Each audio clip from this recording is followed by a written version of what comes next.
DreAllDay.com. What's up, everybody? Dre Baldwin, DreAllDay.com. Getting into the next part of this Q&A series I've been doing for all you out there in the Working Your Game community. Now, this guy here is another person who I actually had not known about before I put out the video saying that I wanted to do collaborations. I asked all you out there to give me suggestions. This guy's name came up several times. His series, the name of his series came up several times. His name is Devin Williams. Devin Williams 712 to be exact. It's the same thing every day. I get a text telling me what gym we got. I finish up my business in the city, and then I head to the BART. No complaints, no questions asked. Now, Devin, as I watched his videos, I found he's a trainer. Now, he doesn't put out videos as crazy as I put out videos. He hasn't even put out that many overall, actually. But when he does put out a video, that video is fucking huge when he does put one out. It's repetitive, but I love it. To be honest with you, we down to work out anywhere, just as long as we can get a gym. So I watched his 10,000 hour series where he's training his players and he's talking about his training methods, what he's doing with certain players, what he's thinking when he's working with and watching the players that he works with, and it's incredible. And on top of all that, Devin's video editing skills are enviable. This dude can edit his ass off. Watching his videos, the first thing I thought, 1 minute into his video, is who edited this video, and he did it. So and I know that takes a lot of time and it takes a lot of work to master that craft. Not something I'm trying to master, because I can see just by watching that ain't no easy work. Matt and I started about a year and a half ago, and his progress is crazy. I thought he was terrible when we first started, him and his brother. But they put in a lot of work though, and they got a whole lot better. We have fun up in here, man. Getting better, you can't describe the feeling. It's a drug.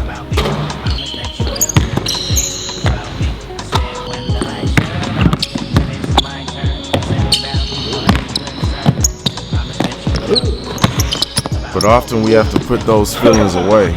So we're going to get right into it with Devin Williams 712. Let's go. All right, first of all, tell us who you are, where you're from, what you do, where you are now, what it is you do on YouTube, how you got started doing it on YouTube, and why you're doing what you do on YouTube. All right, my name is Devin Williams. I'm originally from LA. Bounced all around California. Currently, I'm in San Francisco. I'm going to save kind of how I got started and why I got started on YouTube for a little bit later, because it's kind of like an interesting story. So I'm going to save that one for later. As you might not know, Devin, or as you may know, this is a basketball-centric channel, what I do over here, Working Your Game community. So we got to ask you about your basketball history. Do you play ball at all? Have you played? If so, where did you play? When did you play? Who is your favorite team or teams? Who's your favorite player or players? And who is the best player you have ever played against or with? Man, my basketball history, I done bounced around so much.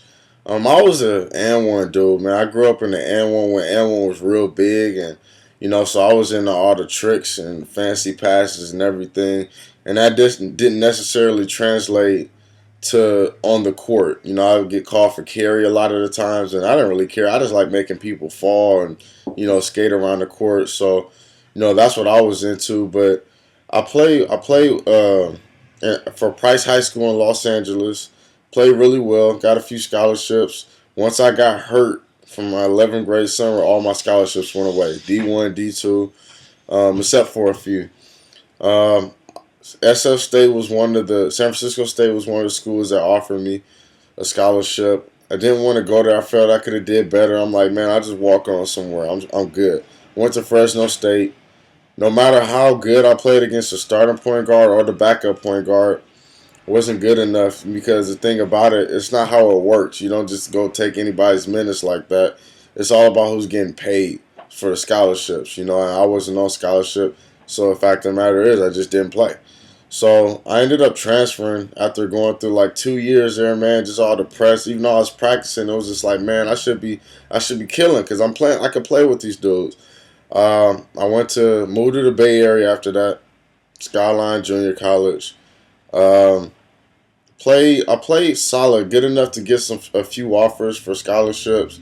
I ended up realizing that, I'm probably not gonna make it to the NBA. So I needed a backup plan here, but I wanted to keep hooping. That's just what I grew up with. That's all I knew. And so it ended up turning me going to the school called the Academy of Art. They're one of the schools that gave me a scholarship, offered me a scholarship. And I was like, sure, why not? I want to figure out what I'm going to do. I want to do some type of graphic design or graphic something and keep hooping. So, to make a long story short, I went to the Academy of Art. Played solid there, started, but things weren't the same after I got hurt, So like I depended on my athleticism. I used to like jumping, and I jump really high. I'm really fast. I'm still pretty fast, but I wasn't able to jump like I was. But things just didn't go my way. But at the Academy of Art, I figured out what I was gonna do in life, which is turn out to be video editing. And I did my time with basketball, and then I was just cool off of it. I'm not bitter about it. I don't miss playing basketball. I train it every day, so it's just like whatever. As far as the best basketball player that I've ever played against, man, there's so many. James Harden. I grew up, the same area as Russell Westbrook. Who else? DeMar DeRozan.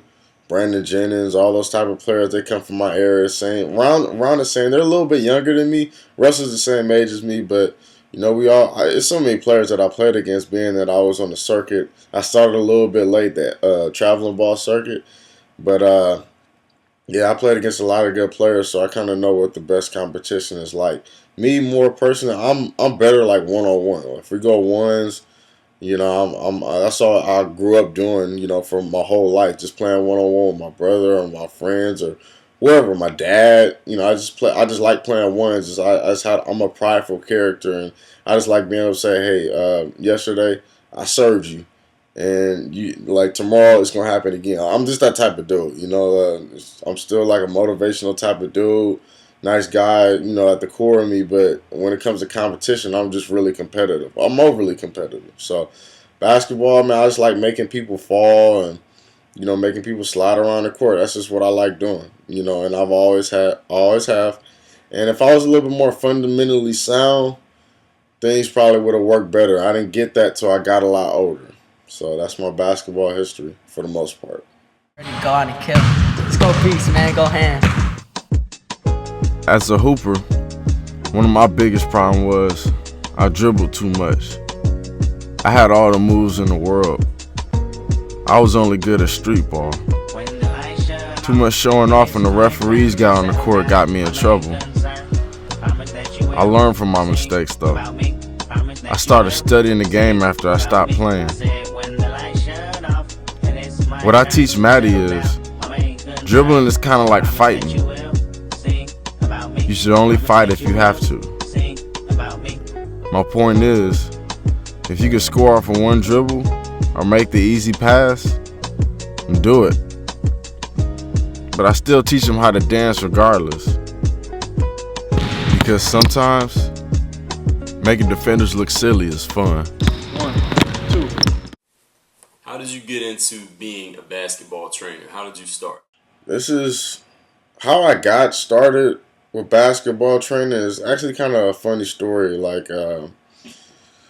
These two Chinese kids, man, you guys know them now. Most people know them as Maddie and Kyle, but at the time, I didn't really know who they were. Kyle came up to me. He was like, hey, can you train me? I'm just like, we used to play we lived in the same area when I moved to the Bay, and he just came up randomly and asked, hey, can you train me? We're at the gym. And I didn't have any experience training and stuff, but at the same time, I was like, I didn't really have nothing else going besides that I was going to school, but didn't really know what I was going to do with it. And he was just like, I was like, yeah, sure, why not? Let's train.